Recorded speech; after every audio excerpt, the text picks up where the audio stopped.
जीविका के क्षेत्र में मौजूद कमियों को दूर करने हेतु 200 करोड़ का प्रावधान किया गया है। मुख्यमंत्री बाल भविष्य सुरक्षा योजना अंतर्गत प्रदेश में 17 आवासीय विद्यालय संचालित हैं, जिसके लिए 72 करोड़ का प्रावधान किया गया है।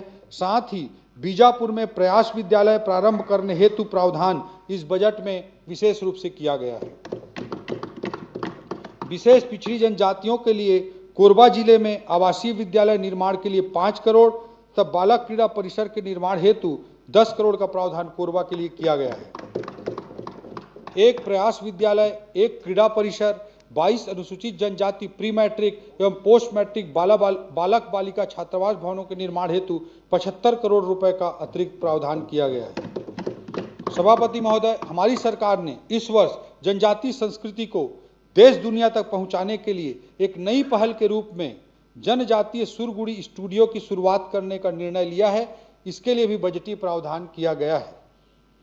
सभापति महोदय, अनुसूचित जनजाति बाहुल्य ग्राम पंचायतों में बैगा एवं पुजारी को प्रोत्साहन राशि दिए जाने का निर्णय लिया गया है। इसके लिए बजट में 3 करोड़ से अधिक का प्रावधान किया गया है। अनुसूचित जाति कल्याण।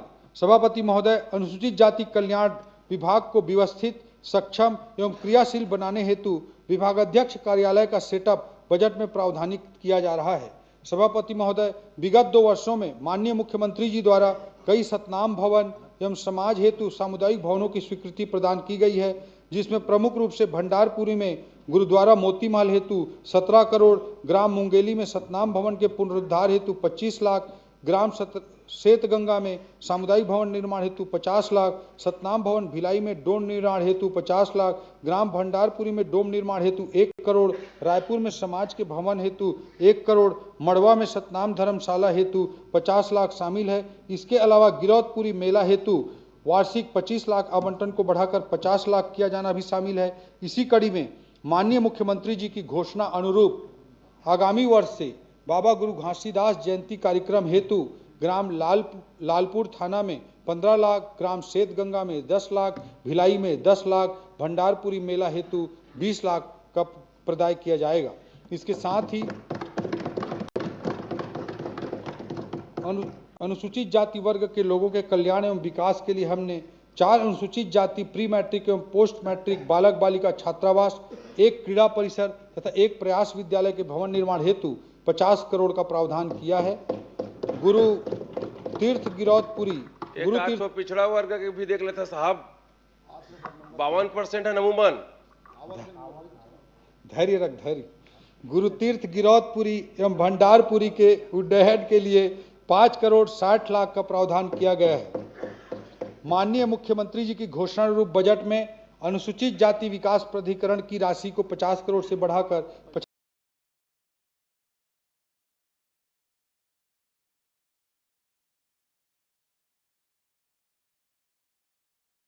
70 करोड़ प्रावधानित किया गया है।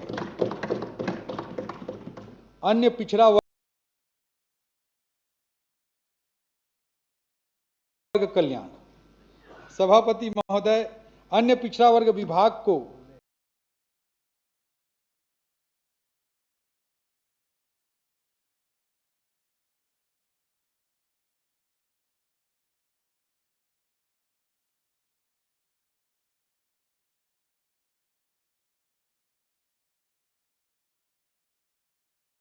पूर्ण रूप से स्थापित करने, इसे और प्रभावी बनाने के उद्देश्य से हम इसके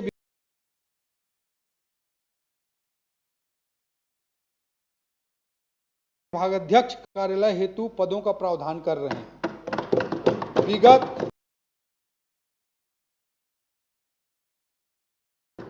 2 वर्षों में माननीय मुख्यमंत्री जी द्वारा कुनकुरी में कुम्हार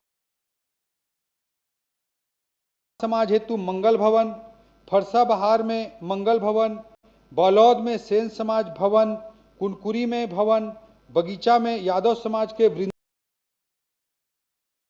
भवन, नरदहा में कुर्मी समाज भवन, तपकरा में सोनी समाज भवन, साहू समाज हेतु श्री नर्मदा खंड में भवन, मुंगेली में भवन, ग्राम कांदुल में आवंटित 5 एकड़ भूमि पर बाउंड्री वाल, सरगुजा में कोलता समाज हेतु 50 लाख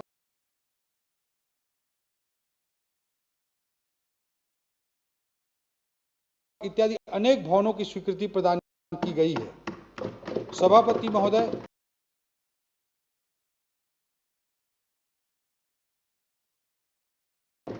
हमने अन्य पिछड़ा वर्ग की बेटियों के लिए रायपुर में 200 सीटर अन्य पिछड़ा वर्ग पोस्ट मैट्रिक छात्रावास तथा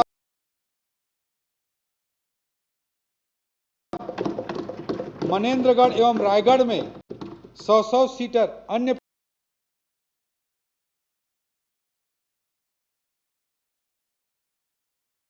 पिछड़ा वर्ग पोस्ट मैट्रिक छात्रावास के लिए बजट में प्रावधान किया है। साथ ही बिलासपुर में अन्य पिछड़ा वर्ग के लिए प्रयास आवासीय विद्यालय भवन निर्माण के लिए 20 करोड़ का प्रावधान किया गया है। सभापति महोदय, अन्य पिछड़ा वर्ग विकास प्राधिकरण के लिए 80 करोड़ तथा माननीय मुख्यमंत्री जी की घोषणा अनुरूप मध्य क्षेत्र विकास प्राधिकरण की राशि को 50 करोड़ से बढ़ाकर 75 करोड़ करने का प्रावधान इस बजट में किया गया है। श्रम कल्याण, सभापति महोदय, हमने असंगठित श्रमिक सुरक्षा एवं कल्याण हेतु 128 करोड़ का प्रावधान किया है। रायपुर एवं इसके आसपास के क्षेत्रों में तीव्रता के साथ औद्योगिकरण हो रहा है, जहां काम करने के लिए प्रवासी श्रमिक अन्य जिलों एवं विभिन्न क्षेत्रों से आते हैं, जिनके पास रहने की कोई आवासीय सुविधा नहीं होती है। इनकी सुविधा के लिए नवा रायपुर में प्रवासी मजदूर आवासीय परिसर का निर्माण किया जा रहा है। इसके लिए भी बजट में प्रावधान किया गया है। भूमिहीन कृषि मजदूर परिवारों के लिए दीनदयाल उपाध्याय भूमिहीन कृषि मजदूर योजना के अंतर्गत 600 करोड़ रुपए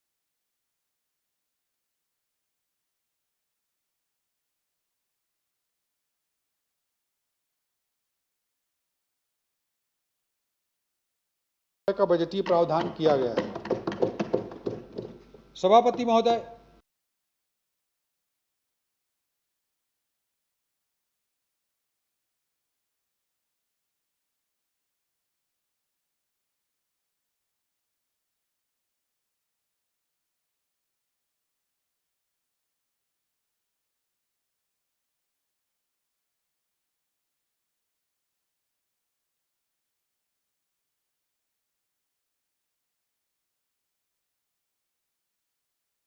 हमारे संकल्प पत्र के वायदे के अनुरूप हम किसानों और मजदूरों का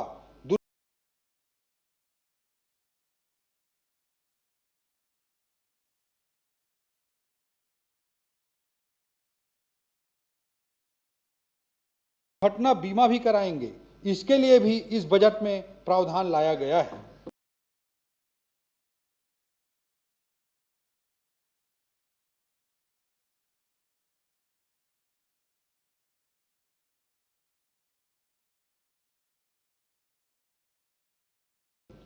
सभापति महोदय, संकल्प थीम के अगले पड़ाव एल अर्थात लाइवलीहुड के संबंध में मैं आपके माध्यम से सदन का ध्यान आकृष्ट करना चाहूंगा।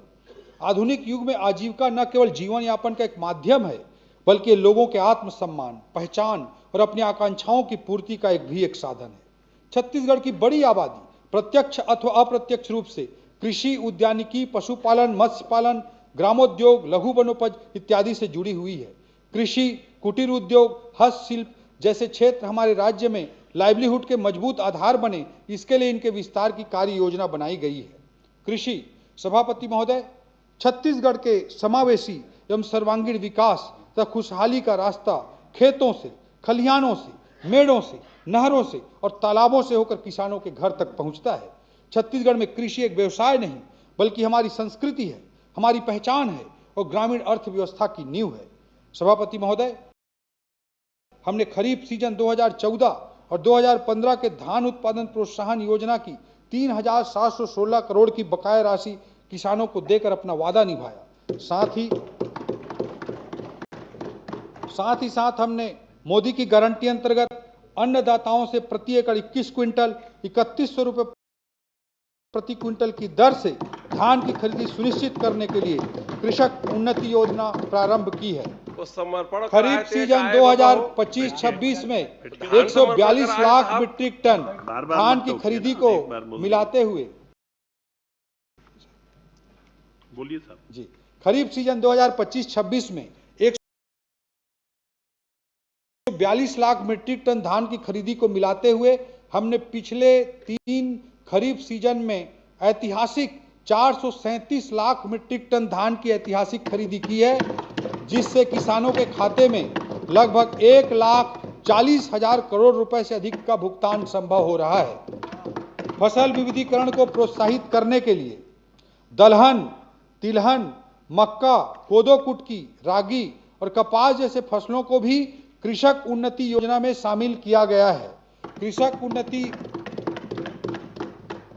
योजना के लिए इस बजट में 10,000 करोड़ रुपए का प्रावधान किया गया है। सभापति महोदय, धान खरीदी में मार्कफेड की बड़ी महत्वपूर्ण भूमिका रहती है, इसलिए मार्कफेड को धान उपार्जन हेतु 6,000 करोड़ का प्रावधान किया गया है। विगत 2 वर्षों में हमने गन्ने की खेती करने वाले किसानों को 92 करोड़ से अधिक की प्रोत्साहन राशि प्रदान की है।